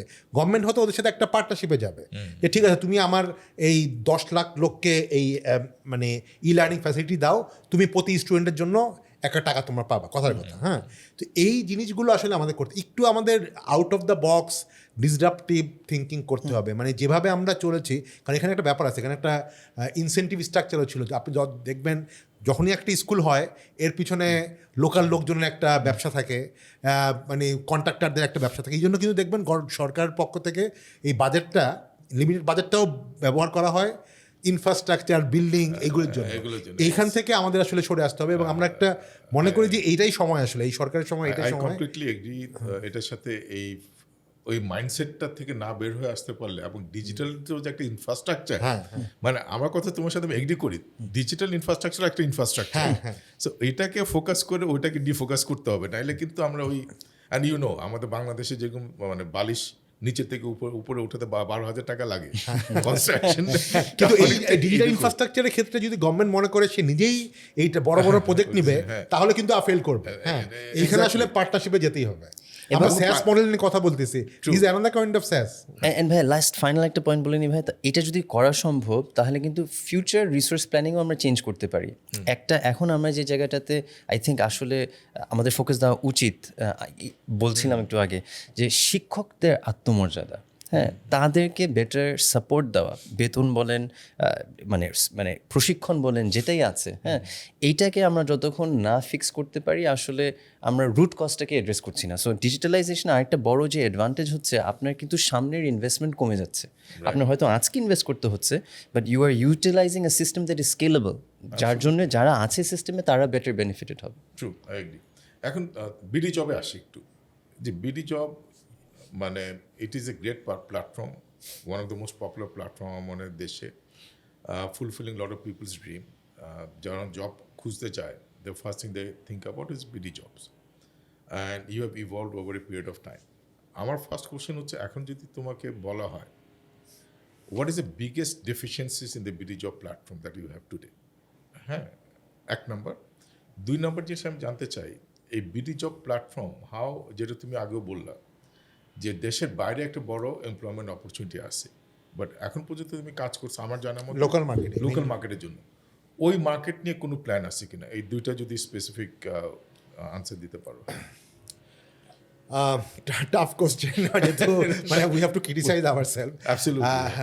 না মানে BDJobs-এর আসলে একটা জায়গায় আমাদের অফকোর্স মানে যে কোনো টেকনোলজি প্রোডাক্ট কোম্পানির মতো, আর টেকনোলজি এত আসলে চেঞ্জ হচ্ছে, মানে লোকজন কিন্তু আমাদের আসলে টেকনোলজি হয়তো ইন্ডাস্ট্রি অত তৈরি হয়নি, কিন্তু আমাদের কিন্তু একটা টেক স্যাভি পপুলেশন তৈরি হয়েছে। হ্যাঁ, সে ফর এক্সাম্পল ইভেন আমাদের প্ল্যাটফর্ম বলি বা শিখো প্ল্যাটফর্ম বলি, যেই লোকটা BDJobs বা শিখো ইউজ করছে সে কিন্তু আবার ফেসবুকও ইউজ করছে, হ্যাঁ, সে গুগল ইউজ করছে, সে কিন্তু তার মেন্টাল এক্সপেকটেশন থাকবে যে আমি যাতে গুগল বা ফেসবুকের মতো মানে ইউজার মানে এক্সপিরিয়েন্স ভালো পাই। হ্যাঁ, তো সেই জায়গায় কিন্তু আমাদের আসলে কম্পিট করতে হয় ওই লেভেলের গ্লোবাল প্ল্যাটফর্মের সাথে। পারপাস ডিফারেন্ট, কিন্তু তার এক্সপেকটেশনটা তো একই থাকে।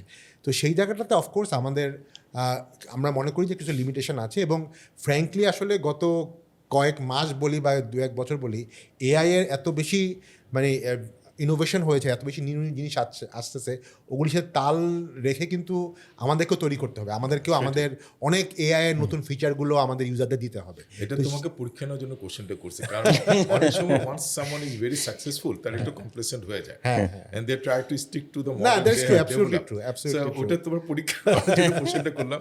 আচ্ছা, and what are you doing for সেই জায়গাটাতে আমরা আমাদের দেশে বাইরে এমপ্লয়মেন্টের চেষ্টা করতেই হবে, যেটা বললাম টেকনোলজি ফাইজ থেকে আমাদের ইমপ্রুভ করতে হবে। দেশের বাইরের ক্ষেত্রে আসলে ফ্র্যাঙ্কলি মানে আমরা তো আসলে একটা মানে আমাদের মেইন রেভিনিউটা হচ্ছে B2B রেভিনিউ। B2B রেভিনিউ যেটা সমস্যা থাকে যে you need to do lot of sales activity.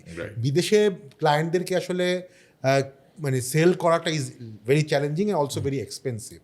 But আমরা মনে করি যে আসলে এই ক্ষেত্রে আমাদের পার্টনারশিপ করতে হবে। আমাদের বাইরের যে সকল গ্লোবাল আমাদের মতোই প্ল্যাটফর্ম আছে, তাদের সাথে অলরেডি BDJobs-এর one of the investor is মানে অস্ট্রেলিয়াতে যে লার্জেস্ট কোম্পানিটা আছে সিক, এবং তারাও সাউথ ইস্ট এশিয়াতেও জব স্ট্রিট বা বেশ কিছু প্ল্যাটফর্ম তারা ওন করে, ওদের সাথে অলরেডি আমাদের পার্টনারশিপ আছে। তো এই পার্টনারশিপটাকে যেমন say for example middle east is a good market, তো ওই জায়গাগুলির সাথে আমাদের পার্টনারশিপ তৈরি করতে হবে, সো দ্যাট যেহেতু আমাদের লোকজন ওই কান্ট্রি যে জায়গাগুলোতে যাচ্ছে বেশি, সেখানের সাথে যাতে ওদেরকে আমরা সাপোর্ট দিতে পারি। কারণ হয়তো ও ওইখানে ব্যবসা করছে, ওইখানকার ক্লায়েন্টদের সাথে সে কাজ করছে, কিন্তু সাপ্লাইটা যাতে আমরা প্রোভাইড করতে পারি, এই জিনিসটা আসলে আমাদের ফিউচারে প্ল্যান আছে। ওকে, সো না, ভেরি গুড। আসলে কয়েকজনকে আমরা দেখেছি এন্টারপ্রেনাররা এই লাইনে অলরেডি কাজ করা শুরু করছে, বাট এই BDJob-এর মতো কোম্পানি আসে, the impact will be much bigger, তাই না? সো এবং এটা কষ্ট খুব বেশি একটা হবে না। এখন আমরা যদি আসি যে শাহিরের কাছে, যে এই মুহূর্তে যদি 2-3টা স্কিল ডেভেলপমেন্টের কথা বলা হয় which will help them to get a job, ওই 2-3টা স্কিল কি হবে অ্যান্ড কেন? হ্যাঁ, আমি জিনিসটাকে একটু অন্যভাবে চিন্তা করি। আমরা এটা নিয়ে আসলে অনেক পড়াশোনা নিজেরাও করছি। সো আমরা এখন যেটা ভাবি স্কিল, ভোকেশনাল স্কিলের কথা যখন আমি চিন্তা করি, আমি আবার ওই মানে বাংলাদেশের পরিপ্রেক্ষিতে বলতেছি, কারণ আমাদের আরেকটা আসলে উদ্যোগ ছিল আগে, আমরা ফোকাস করতাম more on professional upskilling. So ধরেন digital marketing, engineering, back end engineering, full stack engineering, data analytics, এগুলো এখনও আছে। বাট আমি যেটা এখন চিন্তা করি ফর হোয়াট উই ডু, এটা আসলে ভেরি লিমিটেড একটা অডিয়েন্স। হ্যাঁ, সো ওই লিমিটেড অডিয়েন্স থেকে এখন আমরাও নিজেদেরকে নতুন করে শিখাচ্ছি যে how do you actually create impact for Bangladesh. You have to start thinking vocationally, what are the jobs that are required by industry. এখান থেকে আমরা যে জায়গাটাতে পৌঁছালাম, যে বিভিন্ন ট্রেড বডি যেগুলো আছে তাদের মধ্যে কিন্তু অনেক আশা আছে যে তারা কি চায়। হ্যাঁ, মানে কর্মসংস্থান তো তারাই দিবে, মানে এমপ্লয়মেন্টের কথা যদি চিন্তা করেন। So if you think about BGMA, if you think about the leather manufacturing association, if you think এই জায়গাগুলোতে how do we create a better understanding of manufacturing, but নতুন ম্যানুফ্যাকচারিং, লাইক নট আমরা যেভাবে ম্যানুফ্যাকচারিংকে চিন্তা করি। There is lots of different মানে design requirements, there are lots of different operational requirements, there are lots of different machine operating requirement. So এইগুলো নিয়ে আমরা কিছুদিন অ্যাকচুয়ালি কথা বলছি উইথ এমপ্লয়ার্স যে আমরা কিভাবে কয়েকটা জিনিসকে অনলাইন নিয়ে আসতে পারি so that we can start skilling people যারা এসএসসি করে আর এইচএসসি করছে না হয়তো, হ্যাঁ, বা এইচএসসি করে তারা টেকনিক্যাল এডুকেশন নিয়ে চিন্তা করছে, এবং অনেকটুকুই আমরা দেখলাম যে আসলে অনলাইন করা যায়, কিছুটা আপনার আবার অন দ্য জব লাগবে, বাট এই পার্টনারশিপগুলো ক্রিয়েট করতে পারলে ভাই মনে হয় আমরা অ্যাটলিস্ট অ্যাগেন আমি যদি বাংলাদেশের পরিপ্রেক্ষিতে চিন্তা করি there is huge vocational demand. আরেকটা যেটা ফাহিম ভাই বলেছেন এবং আমিও মনে করি is probably the most important skill to learn now, language.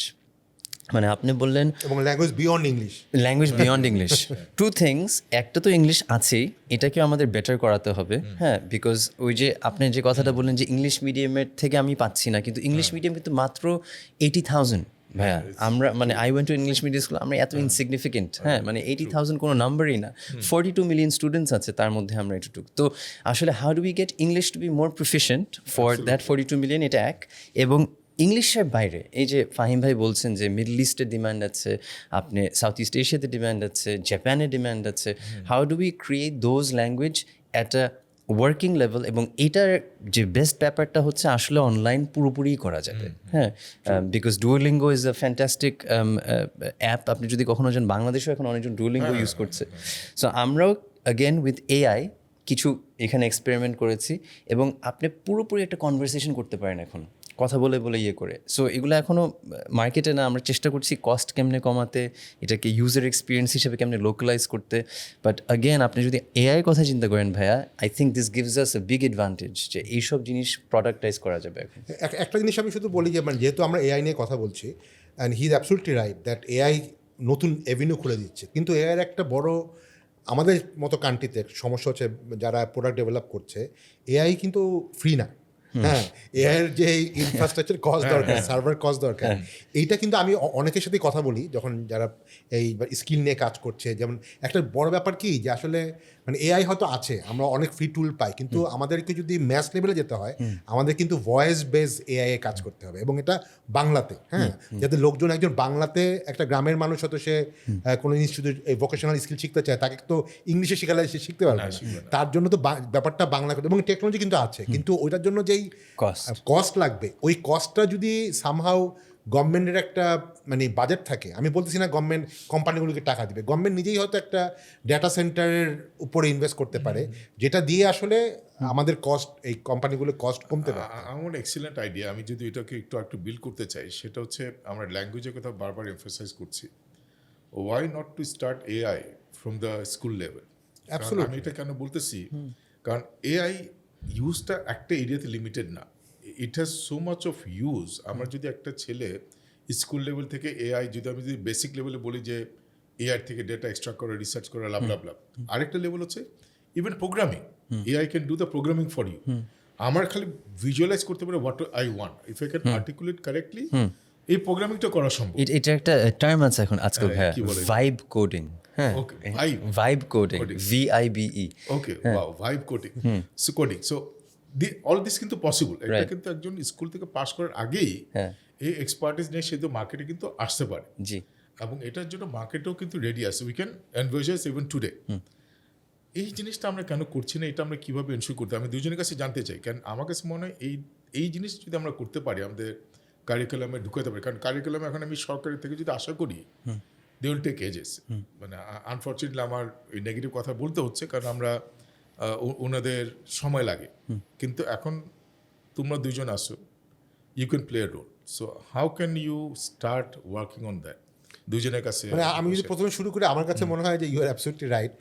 মানে আমাদের টিপিক্যাল গভর্নমেন্ট ব্যুরোক্রেসির থেকে এক্সপেক্ট আমরা করতেই পারি, এবং এমন না যে ওনাদের ক্যাপাবিলিটি নাই, কিন্তু আমার ধারণা they don't have enough incentive to disrupt, কারণ এগুলি কিন্তু আমরা চিন্তা করছি অনেক কিছু পাল্টাই ফেলতে হবে। হ্যাঁ, তো টিপিক্যালি আমরা জানি যে সরকার কীভাবে চলে, তারা আসলে নতুন কোনো কিছু অ্যাডপ্ট করার ব্যাপারে দে আর ভেরি স্লো এবং দে আর ভেরি রেস্ট্রিকটিভ আর কি। হ্যাঁ, তো সেই জায়গায় আমার কাছে মনে হয় যে আসলে মানে আমরা আসলে we are actually going through a transformation in our society, politically, everything.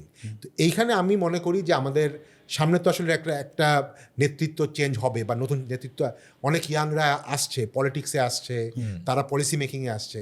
আমার কাছে এবং আমরা যারা বাইরে থেকে আছি, civil society, we need to make a concerted effort that মানে we need some serious changes in how things work. আমরা যদি শুধুমাত্র এটা সরকারের কিছু ব্যুরোক্রেটদের উপরে দায়িত্ব দিয়ে দেই, ইট উইল নট ওয়ার্ক। এটা আমরা অতীতেও দেখেছি এবং এখনও দেখছি। তো সেই জায়গাটা থেকে একটু হয়তো political commitment is very important.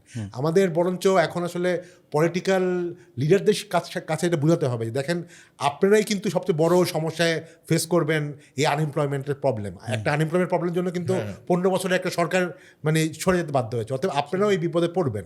If you really want to solve the problem, you need to be creative in solution. So we need to convince এটা শুধু ক্রিয়েটিভ না, ডিসরাপটিভ হইতে হবে। অ্যাবসলিউটলি। আমরা এত পিছিয়ে আছি, এখন আমরা যদি ডিসরাপটিভ না হই, এই পিছানোটা তো আমরা কভার করতে পারবো না, তাহলে আজীবনে আমরা কিন্তু পিছিয়ে থাকবো। ভাই এইটাই মানে আপনি একদম রাইট কথাটা বললেন যে ডিসরাপশন ছাড়া এখন আর কোনো উপায় নেই। উইভ রিচড দ্যাট দেওয়ালে পিঠ থেকে গেছে, হয়ে গেছে, মানে we've cross that bridge already. তো এখন আমরা যে আর্টিফিশিয়াল ইন্টেলিজেন্স নিয়ে ভাই আমি আসলে অনেক এক্সাইটেড ছিলাম 1 বছর আগে। হ্যাঁ, যে যখন শুরু হলো তখন আমি যেটা বুঝতে পারছি যে মানে আপনি যদি সিলিকন ভ্যালির দিকে তাকান, তারা এত ক্যাপিটাল রেজ করছে ফর ইনফ্রাস্ট্রাকচার। এক্সাইটেড আমি কেন হয়েছি, কারণ আমি তখন বুঝলাম যে আসলে একটা পয়েন্টে এসে এই জিনিসগুলো কমোডিটাইজড হয়ে যাবে, মানে এই যে দাম কমে যাবে। মানে ফাহিম ভাই যেটা বললেন এটা সবচেয়ে ইম্পর্টেন্ট ব্যাপার। প্রোডাক্ট এখন বানানো যাচ্ছে না কারণ আসলে দামটা এখন একটু বেশি, কিন্তু আপনি 2 বছর 3 বছর পর চিন্তা করেন আসলে আমি নিজেও জানি না যে কী সম্ভব হবে with the AI tools that we will get, so cheap হয়ে যাবে। অন্যদিকে আপনি যে ব্যাপারটা বলছেন এটাও একটা ভেরি ইম্পর্টেন্ট জিনিস, যে আসলে মানুষরা বুঝছেই না যে এআইটা কীভাবে ইউজ করতে পারি। আজকে আমরা ইন্টারনালি শিখোতে প্রত্যেকটা ডিপার্টমেন্টকে এখন আলাদা আলাদা শেখাতে হচ্ছে যে মার্কেটিং আপনি কিভাবে অগমেন্ট করবেন, আমরা এটাকে বলি এআই অগমেন্টেশন। হ্যাঁ, আগে যারা মানে ধরেন একটা ইমেজ বানাতে আমাদের অনেকক্ষণ লাগতো, চিন্তা করতে হতো, ওটা এখন 2 সেকেন্ডে হয়ে যাচ্ছে। কপিরাইটিং খুব মানে অলরেডি গোছানোভাবে আমাদের কপিরাইটিং হয়ে যাচ্ছে। হ্যাঁ, সো এআই কিন্তু অলরেডি একটা জায়গায় ওয়ার্কফোর্সকে ইম্প্যাক্ট করছে, কারণ তারা যদি এটাকে না অগমেন্ট করতে পারছে তারা পিছিয়ে যাচ্ছে। সো ঠিক একইভাবে আপনি যখন স্টুডেন্টদের কথা বলছেন, আমাদের আসলে কারিকুলাম কি really is made for the future anymore? I don't think so ভাই। ইটস নট, আগেও ছিল না, এখন তো একদমই না।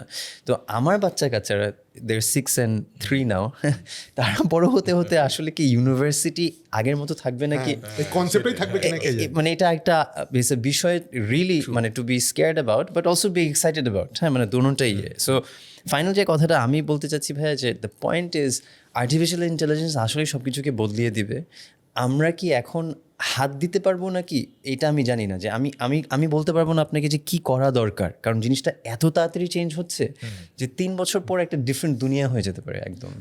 শুধু একটা জিনিস আমি এখানে এই পয়েন্টটা বলি, মানে সরকারের রোল যেহেতু কথা বলছি, সরকার কিছু করে দিবে না, কিন্তু সরকার যাতে মানে অ্যাটলিস্ট পলিসিটা ঠিক রাখে। হ্যাঁ, সে যেমন আপনি টেলিকম নিয়ে অনেক কাজ করেছেন, এখনও করছেন।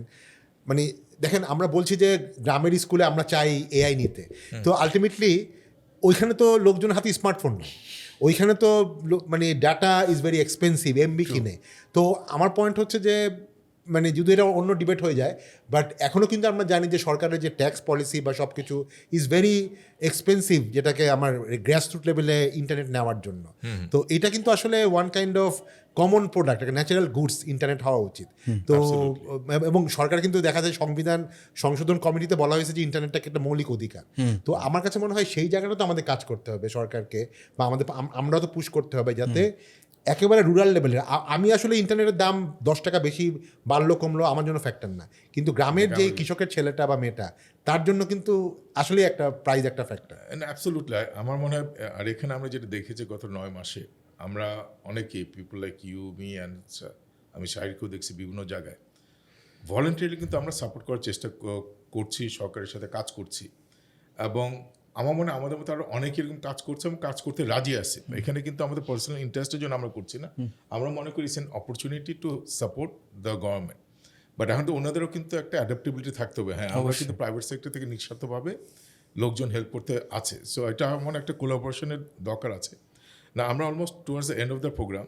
আমি আবার যেটা বলতে চাই সেটা হচ্ছে, আমরা যে লাস্ট আমি 2টা কোশ্চেন করবো before getting to rapid fire, আমাদের একটা র্যাপিড ফায়ার রাউন্ড আছে, বাট ওইটার আগে আমি বলবো যে মানে প্রথমে ফাইমকে যে একজন ইন্টারভিউ দিতে গেলে which are the 2-3 things that person must keep in mind to be successful in the interview? এবং শাহিরকে বলবো, যদিও বিভিন্নভাবে ডিসকাশন আসছে, কোন 2-3টে স্কিল, কেউ যদি 3 মাসের মধ্যে মার্কেটে আসে বা যারা already unemployed trying to find a job, কোন 2-3টে স্কিলতে এই শর্ট টার্মে সে ডেভেলপ করতে পারে, এইটা ব্যাপারে তুমি বলবো। So fine, over to you. আচ্ছা, মানে আমি যদি বলি যে আসলে ইন্টারভিউর ক্ষেত্রে পার্টিকুলারলি যে ইন্টারভিউ ফেস করছে তাকে আসলে এমপ্লয়ারকে কনভিন্স করতে হবে যে সে তার জন্য কতটুকু ভ্যালুয়েবল। হ্যাঁ, যেটা অনেক ক্ষেত্রে আমরা দেখি যে আসলে সে মানে নিজেকে ডিফেন্ড করে সে কতটুক ভালো। হ্যাঁ, সে কতটুক ভালো থেকে আসলে মানে সে কেন এই অর্গানাইজেশনে ভ্যালু ক্রিয়েট করতে পারবে, তার লাভটা কি হবে। হ্যাঁ, তো সেটা আসলে ওই ব্যাপারটা বুঝতে হবে। হ্যাঁ, তো সেটা একটা জিনিস। আরেকটা হচ্ছে যে অনেক ক্ষেত্রেই এমপ্লয়াররা কিন্তু অনেক ভালো ক্যান্ডিডেটকেও নেয় না, কেননা ও কথা বললেই বুঝবে যে তার আসলে কমিটমেন্ট নাই। মানে আমি বলছি না একজন লোককে সারা জীবন তার এখানে চাকরি করতে হবে, বাট অ্যাটলিস্ট হয়তো এমপ্লয়ার প্রথমেই বুঝবে যে এ তো আসলে 3-4 মাস পরেই আমার অর্গানাইজেশন থেকে লিভ করবে। তো এটা কিন্তু অনেক ছোট ছোট এমপ্লয়ারের জন্য একটা বড় মানে একটা রিস্ক পয়েন্ট। তো সেইটাও কনভিন্স করতে হবে যে না, আমি অ্যাটলিস্ট আপনার কোম্পানিতে মিনিমাম 1 থেকে 2 বছর থাকবো, ভ্যালু অ্যাড করবো। তো এই দুইটা আমার কাছে মনে হয় যে মানে কুইক টিপস। Very valuable. হ্যাঁ ভাইয়া, সো আমি শিখোর পরিপ্রেক্ষিতেই বলি না, মানে মানে স্কিলস যেটা আমি এখন মনে করি যে খুবই মানে ইম্পর্ট্যান্ট থাকা সবারই আসলে। হ্যাঁ, মানে আপনি যদি অফিসের ক্ষেত্রে কাজ করতে চান, মাইক্রোসফট এক্সেল বা গুগল শিটস এবং মাইক্রোসফট পাওয়ার পয়েন্ট। হ্যাঁ, এই দুইটা আমি আসলে বেশি ভ্যালু করি, কারণ ওটা থটসগুলোকে অর্গানাইজ করতে, মানে এনি ডিপার্টমেন্ট আপনি যাই করেন, ছোট কাজ করেন বড় কাজ করেন, এখানে একটা রোল আছে। সো এই যে যখন আপনি মানে মানুষদেরকে ইন্টারভিউ করি, আমি দেখি যে অনেক সময় তার বেসিক্সটাই জানে না, ডেটা অ্যানালিটিক্স নিয়ে কথা বলতেছে, এত কিছু নিয়ে কথা বলতেছে, কিন্তু একটা অর্গানাইজড একটা প্রেজেন্টেশন দিবে যে এই জিনিসটা কিন্তু একটা টেকনিক্যাল স্কিল। সো এই স্কিলটাকে আপনি চর্চা করতে পারবেন। এটা অনেক কোর্স আছে, ইউটিউবে অনেক কিছু আছে। সো আই উড সাজেস্ট যে এই দুইটা টুলসে খুবই প্রফিশিয়েন্ট হয়ে যান। আর তার বাইরে আমি যদি এখন বলতে চাই যে if you are looking for exciting roles, data analytics, Fahim ভাই বলেছেন, is one of those things that you can take anywhere within most digital data organizations, because data is gold. আপনি যদি ডেটাকে ম্যানিপুলেট করতে জানেন, ডেটাকে মানে আন্ডারস্ট্যান্ড করে এটাকে প্রেজেন্ট করতে পারেন আর এটাকে নিয়ে কাজ করতে পারেন, তাহলে কোনো এরকম আসলে চাকরি নেই আর যেটা করতে পারবেন না। And the final point is communication. এইটা কিন্তু কেউ বুঝে না যে আপনি জিনিয়াস হতে পারেন, আপনার মাথায় সব কিছু জানা আছে, কিন্তু এই স্প্রেডশিটে কী আছে এটা আমি ফাহিম ভাইকে যদি বুঝাতে না পারি, ওখানেই খেলা শেষ। সো কমিউনিকেশন কেমনে করবেন অনেকভাবেই আসলে শেখা যায়, বাট মেইন কথা হচ্ছে যে try going out there and trying to explain very complex things in a simple way. না, চমৎকার আমরা ইনপুট পেলাম। আমরা আজকে BSRM presents yet another podcast powered by BuildNation, চমৎকার ডিসকাশন হচ্ছে, এবং আমার মনে হয় আমাদের যারা নতুন এমপ্লয়মেন্ট খুঁজছেন বা আনএমপ্লয়েড আছেন অনেকদিন ধরে, তাদের জন্য চমৎকার কিছু আমরা টিপস পেয়ে গেলাম।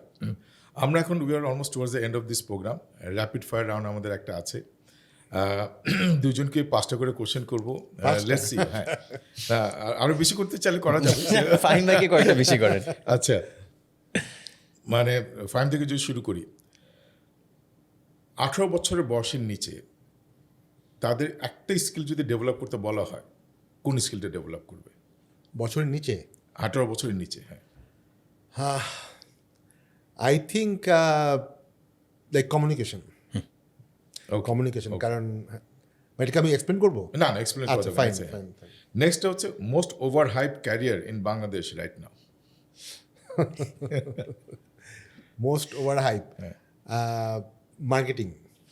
ওকে, ইন্টারেস্টিং। মার্কেটিং, আপনার ফ্রেন্ড কলিগরা কিন্তু আপনাকে এটা নিয়ে খুব একটা পছন্দ করবে না। বিপদে ফেলে দিচ্ছেন সবাইকে ভাই। Remote work, blessing or bubble? I think is blessing. AI or MBA? Oh, definitely AI. Easy হয়ে যাচ্ছে না ভাই। হ্যাঁ, let him of. Job seekers biggest red flag in an interview? মানে জব সিকারের জন্য এটা কোন জিনিসটা রেড ফ্ল্যাগ ডিউরিং ইন্টারভিউ আর কি? ডিউরিং ইন্টারভিউ ইন্টারভিউ মানে রেড ফ্ল্যাগটা কি, মানে ওয়ান মাস্ট নট ডু? মানে যেটা বললাম যে oversell yourself, okay, excellent, don't oversell. Yeah, over to you sir. ইজিগুলা দিন ভাই। Worst advice you keep hearing about jobs? Worst advice, এটা তো একটু খুবই ট্রিকি ওয়ান। হ্যাঁ, এটা তো মানে ফার্স্ট টাইম বেশি ট্রিকি। ওয়ার্স্ট অ্যাডভাইস হচ্ছে for jobs, follow your passion, এটা অনেকজন বলে। হ্যাঁ, আচ্ছা, মানে it's very vague. It's very vague, এবং আসলে প্যাশন হলে কি জবটা আমি মানে হচ্ছে না। A job that will not exist in next 5 to 10 years. Or you could say few jobs. Controversial হতে পারে ভাইয়া, No, it's okay. I think auditing. হ্যাঁ, auditing, Really? I agree. Yeah. হ্যাঁ, বিকজ অডিটিং মানে এআই দিয়ে তো একদম ইয়েই হয়ে যেতে পারে। অডিটিং আই থিঙ্ক একটা মানে অডিটিং অ্যাসুরেন্স ওই জায়গাগুলোতে। Actually, anything routine, মানে যেটা অডিটিং এর কথা যেটা বলা হচ্ছে ওটা হচ্ছে ব্লকচেইনে। Blockchain Right. টেকনোলজির মাধ্যমে majority can be replaced, Automated. AI এর মাধ্যমে anything routine can be replaced. Okay, that's fine. One website every unemployed person must follow, very good. other than Bdjobs. I know that. I was going to say Bdjobs, but just ঠিক আছে। মানে অনেক ধরনের skills websites আছে ভাইয়া। I would say YouTube actually, because YouTube is one of the best platform, যেখানে অনেকগুলো channel আছে আপনি ফলো করতে পারেন ফর ডিফারেন্ট মানে motivation and different learnings and different skills. Absolutely, ওখানে যেরকম টেড টক আছে, তারপর হার্ভার্ডের বা বিভিন্ন স্ট্যানফোর্ডের education আছে। এডুকেশন এগুলো আছে। জি। So yes, very good answer. তারপর হচ্ছে your personal career low and high. My personal career, Let's focus on the personal career low and what you learned from that. Great question ভাই, great question. So personal career low বলবো যে আমি মানে I was in product control in banking, in the investment bank. Okay. It was a horrible role. হ্যাঁ, মানে সারাদিন I used to just basically reconcile different profit and losses. এবং আমার আসলে I was not very good at it, or yes, আমি বলবো যে লোটা এটা ছিল, what I learned from it was you genuinely need to enjoy what you do. হ্যাঁ, সো আমি ওটার পর থেকে আই ওয়াজ কনভিন্সড যে I warm not an accountant. So I moved as far away from that as possible, but that was probably my lowest. It was my second job ever. Okay, excellent. And high? Oh, hi to what I'm doing right now. Shikho, no, it's but it did deeply. আমি যেটা মনে করি যে এখন actually I left banking because I was looking for purpose. এটা আপনাকেও আগে বলেছি। I think বাংলাদেশে আমরা it's tough entrepreneurship, but it gives you a lot of things back when things go right. So আমাদের I'm very passionate about what I do now. Okay. Now, last question হচ্ছে যে unemployed যারা আছে এখন বা যারা এমপ্লয়মেন্ট মার্কেট আসবে, 3-word advice. 3-word advice for যারা unemployed. Keep working hard. নিবেদনের সময় 3-word advice সবাই জানে, না, চাকরির ক্ষেত্রে কি হবে? মানে চাকরির ক্ষেত্রেও I think keep working hard work I think is very underrated ভাইয়া। মানে nobody is going to give you a job for free, so yeah. Excellent. আমার মনে হয় আজকে আমরা চমৎকার একটা সেশন হলো, এবং দুইজন ভেটারানের কাছ থেকে আমরা শুনলাম they are already quite successful in their own field, এবং ওনাদের যে নলেজ এক্সপিরিয়েন্সগুলো শেয়ার করলো, আমি শিওর আমাদের যারা এখন জব মার্কেটে আছেন বা জব, আমি বলবো এমপ্লয় বোথ সাইডে কিন্তু এটা খুবই একটা ইউজফুল ডিসকাশন হয়েছে। And we can see it's a big problem আমাদের নেশনের জন্য, এবং এটাকে ট্রান্সফর্ম করতে গেলে আমাদের কিছু ডিসরাপটিভ কিছু অ্যাকশন নিতে হবে। এবং অনেক জায়গায় দেখা যাচ্ছে যে আমরা সলিড কিছু আনসার পাইনি। প্রবলেমগুলো আমরা খুব ক্লিয়ারলি আইডেন্টিফাই করেছি, কিন্তু ওয়ে ফরওয়ার্ডগুলো কিন্তু আমরা ওই কনফিডেন্টলি বের করতে পারছি না যে এটা হতে যাচ্ছে 3 বছর বা 5 বছরে। But we understand the problem. But এটা নিয়ে কাজ করতে গেলে যেটা দরকার, আমাদের সরকার এবং প্রাইভেট সেক্টর আমরা সবাই যদি একসাথে কাজ করি, এই ডিসরাপশনটা কিন্তু পসিবল। এবং যে ধরনের ইয়াং প্রফেশনাল আসছে শাহিরের মতো, এবং ক্রিয়েটিভ মাইন্ড আছে ফাহিমের মতো, এরকম আরও অনেক আছে আমাদের মধ্যে, আমরা যদি একসাথে মিলে কাজ করি, বাংলাদেশে এই ডিসরাপশনটা আনা সম্ভব। অপরচুনিটি কিন্তু হিউজ। মানে আমরা বাইরে এমপ্লয়মেন্টের কথা বলি, দেশে এমপ্লয়মেন্টের কথা বলি, অপরচুনিটি কিন্তু শেষ নাই। সো আমরা right policy right direction and right guidance যদি আমরা পাই, এই প্রবলেমটা আমরা খুব অল্প সময়ের মধ্যেই সলভ করতে পারবো, সেই আশাই রাখি।